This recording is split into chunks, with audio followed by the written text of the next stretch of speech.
সমুদ্রের মাঝখানে এক জাহাজ প্রচণ্ড ঝড়ের মধ্যে পড়ে লণ্ডভণ্ড হয়ে গেল।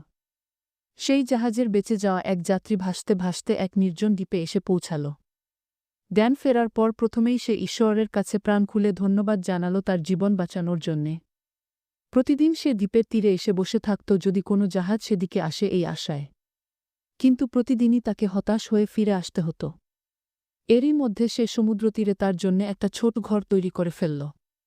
সমুদ্রের মাছ ধরে এবং বন থেকে ফলমূল শিকার সে বেঁচে থাকল। এরই মধ্যে সে একদিন খাবারের খোঁজে বনের মধ্যে গেল। বন থেকে সে যখন ফিরে এলো তখন দেখল যে তার রান্না করার চুলা থেকে আগুন লেগে পুরো ঘরটিই ছাই হয়ে গিয়েছে এবং তার কালো ধোঁয়ায় আকাশ ভরে গিয়েছে।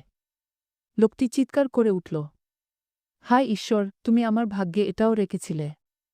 পরদিন সকালে এক জাহাজের আওয়াজে তার ঘুম ভাঙল। জাহাজটি সেই দ্বীপের দিকে তাকে উদ্ধার করার জন্যই আসছিল। সে অবাক হয়ে বলল, তোমরা কিভাবে জানলে যে আমি এখানে আটকা পড়ে আছি? জাহাজের ক্যাপ্টেন জানাল, তোমার জ্বালানো ধোঁয়ার সংকেত দেখে।